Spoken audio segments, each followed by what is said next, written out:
俄国库见底，半年盈余暴跌84%，没钱修库兹涅佐夫号，竟然想要把乌克兰卖的瓦良格号要回来。北约对乌克兰的援助可不仅仅是坦克、火炮这类硬武器，还有对俄罗斯的经济制裁，从根本上切断俄罗斯的战争潜力。虽说不至于扣光俄罗斯的钱，但是也足以让俄罗斯的经济倒退个几年。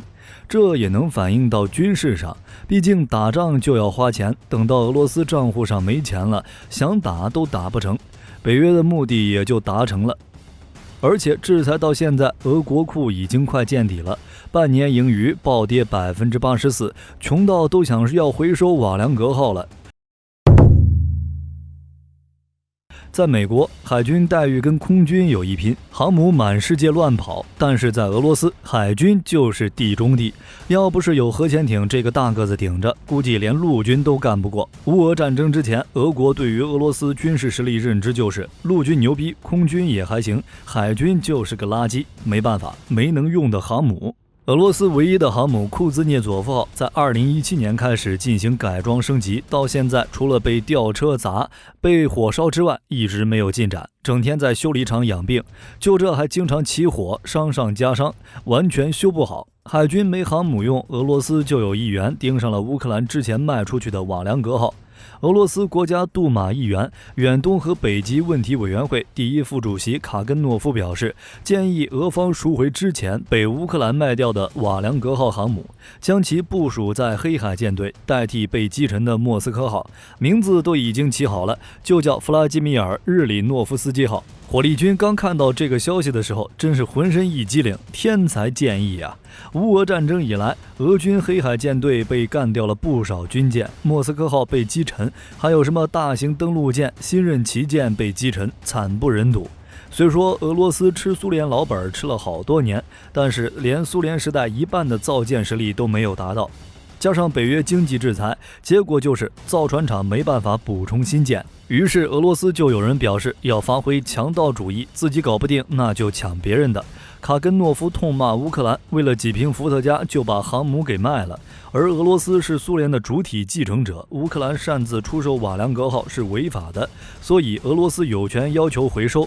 从他的意思来看，还不是买回来，而是不掏钱直接拿回来，这跟抢有区别吗？火力军感觉是没有。按照这个思路，下一步是不是就要收回乌克兰全境、哈萨克斯坦等苏联解体之后的国家，还有以前低价甩卖给美国的阿拉斯加，通通收回来？乌俄战争也不用打了，普京直接跟泽连斯基打电话，表示要不要一起加入苏联的光荣进化。不得不说，对俄罗斯来讲，这个梦挺香的，只是有那么一点不现实。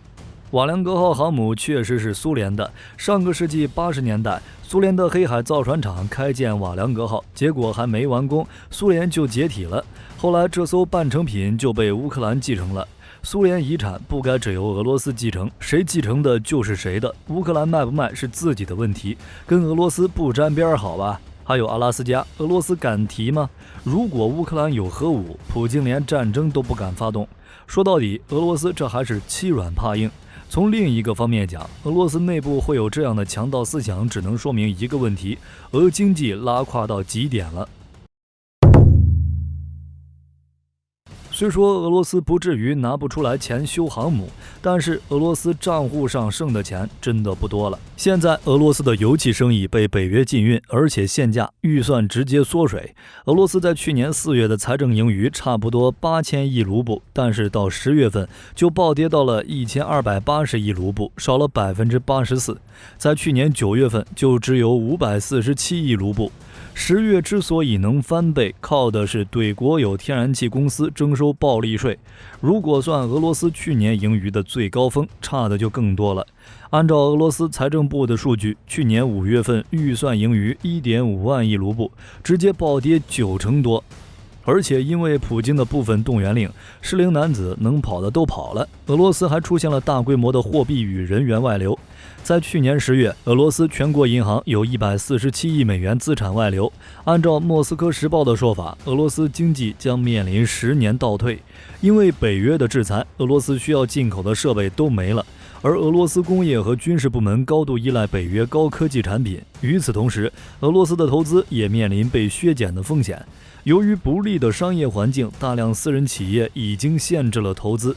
没有投资就没有经济发展动力。俄罗斯单纯依靠出口能源，抗风险能力太差了。但是因为乌俄战争，俄罗斯只能在这条路上越走越远。问题是，能源出口还有一点优势，毕竟还有发展中国家兜底，但非能源企业基本上都快活不下去了。北约制裁之后，俄罗斯产品就向欧洲市场说拜拜。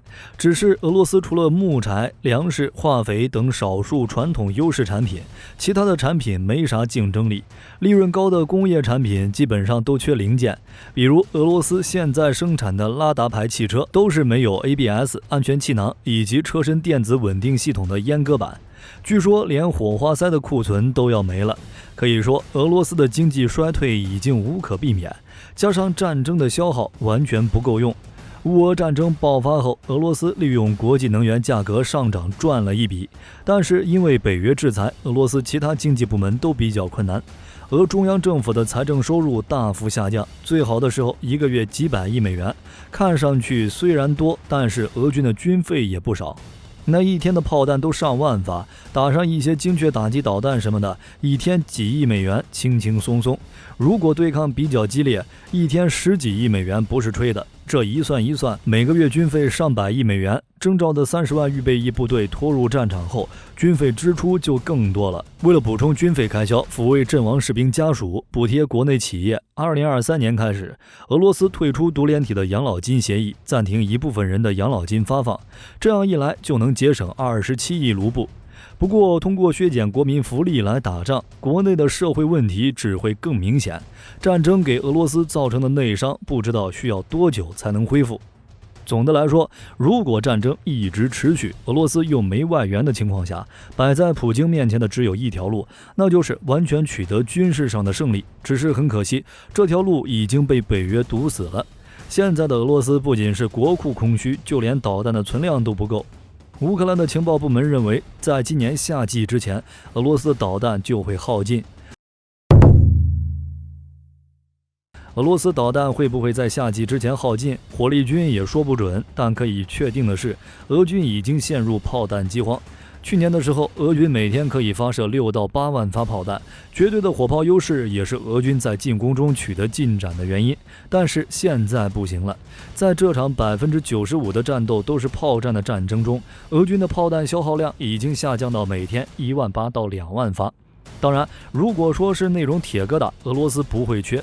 俄罗斯军事工业现在每月可以制造或翻新12万发炮弹，缺的是那种库存里的精确制导炮弹。虽然俄罗斯国防部没有谈过这个问题，但无论乌克兰、北约还是一些俄罗斯军事专家，都对俄罗斯的军工生产能力做了评估。俄罗斯军工企业的产量远远不能满足俄军的前线消耗，经济也不足以支撑这种高强度的消耗战，这也是俄军失去进攻能力、进入防守位置的主要原因。目前的乌俄战场，乌军炮兵凭借更远的射程精度和反应速度，处于火力优势地位。乌军炮兵甚至都不用管俄军的反炮兵火力，就算是俄军发现了乌军炮兵的位置，但因为缺乏精确制导炮弹等原因，也没办法对付那些小规模作战的乌军炮兵。而且由于新锐导弹数量不足，俄军已经开始用苏联时代留下来的库存了，比如 KH-22、KH-55 等服役数十年的老款导弹。除了动用库存，俄军还开始让 S-300 防空导弹转岗，承担起了部分对地打击任务。对于具体的导弹产能，俄罗斯一直拒绝公布相关数据，只是一再强调俄军工部门产能足够，但实际情况可没有俄罗斯说的那么好。俄罗斯的导弹技术基本都是苏联的，但在苏联时代，承担战术导弹推进系统研制任务的不是俄罗斯，而是乌克兰。苏联解体后，俄罗斯花了很长时间才在国内建立起了新的研发与生产线，但产能无法与苏联时代相比。还有一点，因为苏联在电子领域的科技树点歪了，俄罗斯在芯片领域也比较落后。想要制造高精度的导弹，必须从国际市场上买芯片元件。只是在北约的制裁下，俄罗斯现在很难拿到新的芯片。虽说普京有可能在开战前存了一些，但是在战争持续的当下，影响产能是不可避免的。总的来说，在国库和弹药库双双见底的情况，俄军在乌俄战争中只能进入防守位置。在北约的支援之下，乌军火力防守越来越强，估计俄罗斯也撑不了多久了。好了，这期视频到这儿就结束了。各位觉得俄罗斯的国库还能撑多长时间？欢迎在视频下方留言评论。如果视频内容有不对的地方，各位也可以在下方指正。我是火力军，下期见。